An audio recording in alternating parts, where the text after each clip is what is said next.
Los falsos positivos, ese invento nefasto, ¿es colombiano? El cine colombiano lo ha mostrado, pero es posible que eso no sea algo colombiano exclusivamente. Vamos a mirar cómo El Amparo de Robert Calzadilla, un venezolano, plantea el problema que se presentó en 1988 en Venezuela.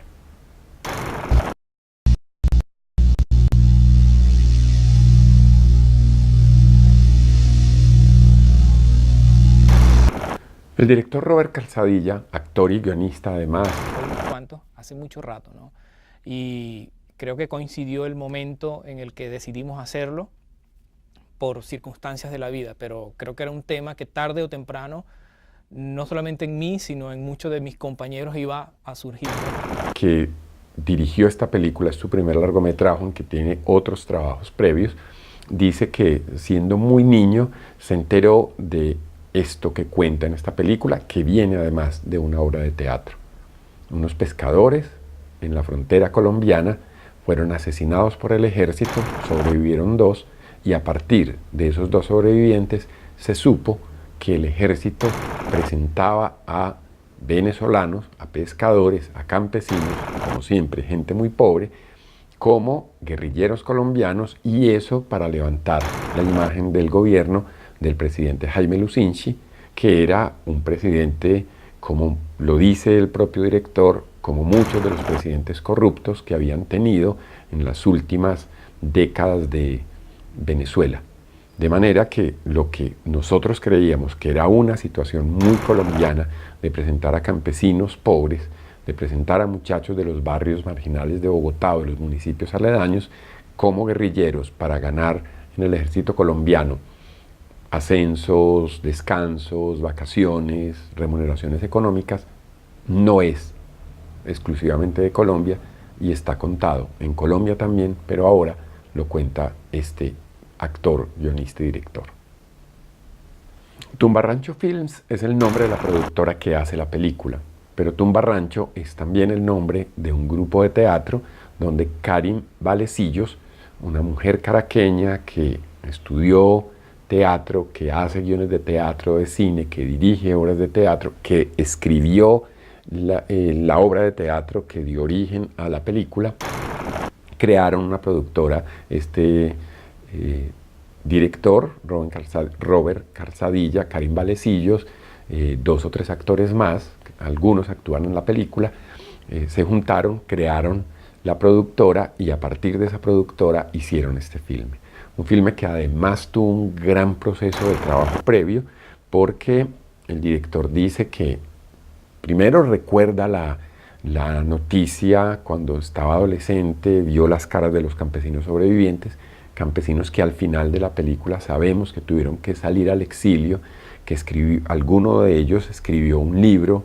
en el que se basa parte de la investigación.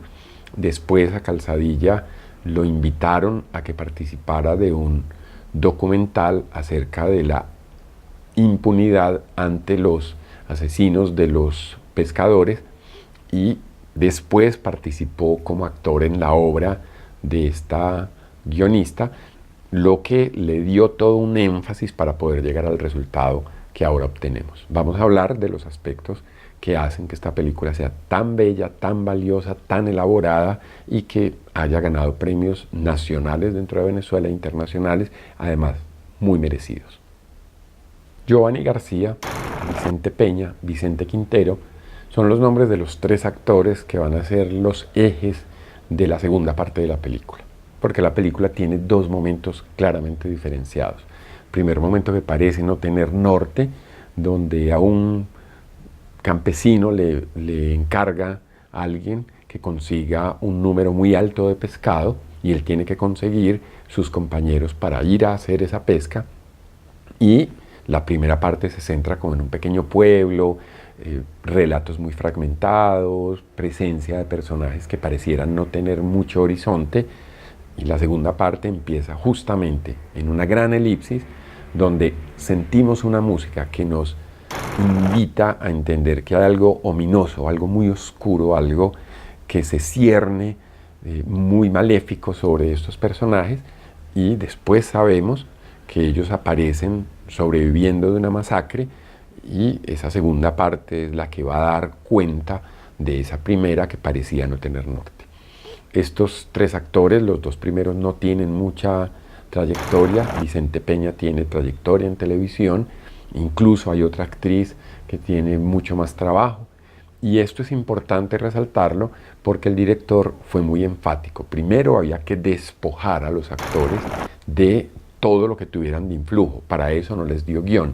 Se los llevó al pueblo que habían elegido para que sirviera de recreación. Dicen que el pueblo donde ocurrió el Amparo hoy es muy grande, tiene motos, reggaetón, y no servía para ser un pueblo chico, silencioso y que pudiera contener esa gran tragedia. Entonces él encuentra otro pueblo muy cerca al río, muy cerca a la frontera colombiana, y construye primero una relación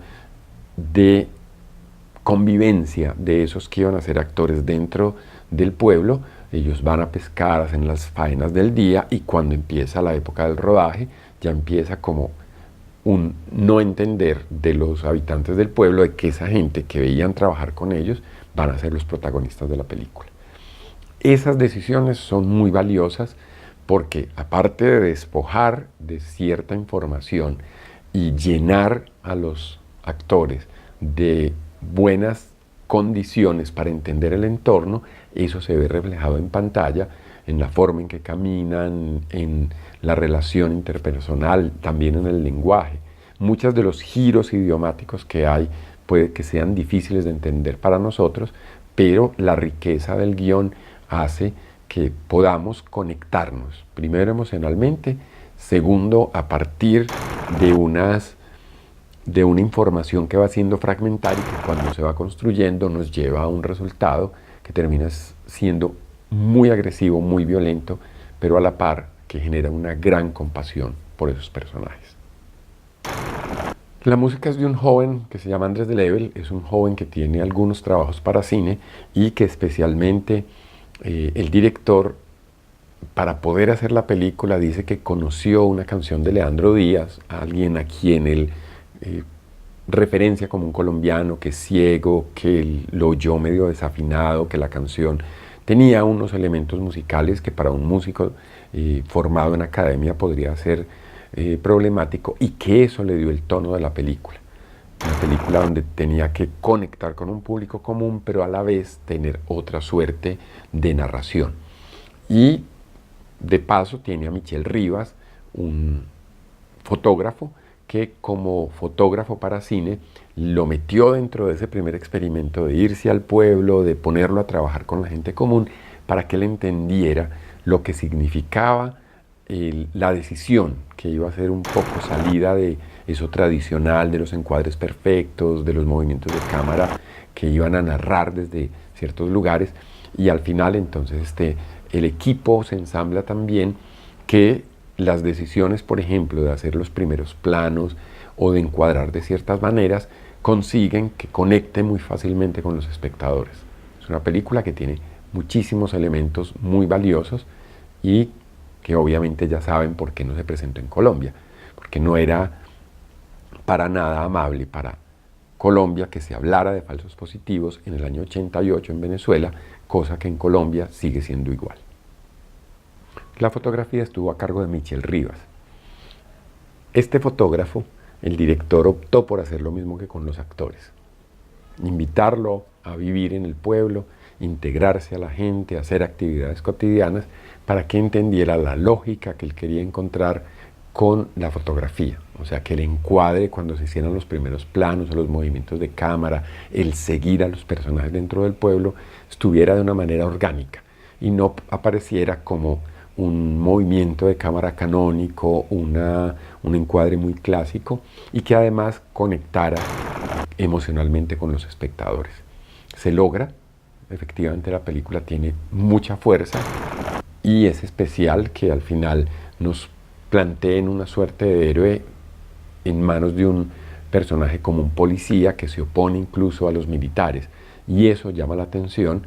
Y en Colombia ya entienden por qué esa es una película de 2016, no se ha estrenado, quizás no la veamos en cartelera comercial, porque es una película que está hablando de la impunidad de más de 30 años en Venezuela, y en Colombia tiene mucho menos tiempo, pues él dice, y se lo dijo el director José Manuel Vivanco de Human Rights Watch, que pues no era ninguna sorpresa porque los militares en toda Latinoamérica no le rinden cuentas nunca a los civiles. Si tienen la oportunidad de ver El amparo de Robert Calzadilla, no pierdan la oportunidad. Véanla y además recomiéndenla. De nuevo, la invitación para que se suscriban a nuestro canal en YouTube, activen esa campanita para las alertas de nuevos videos y nos sigan en Facebook. Y la interacción es muy agradable.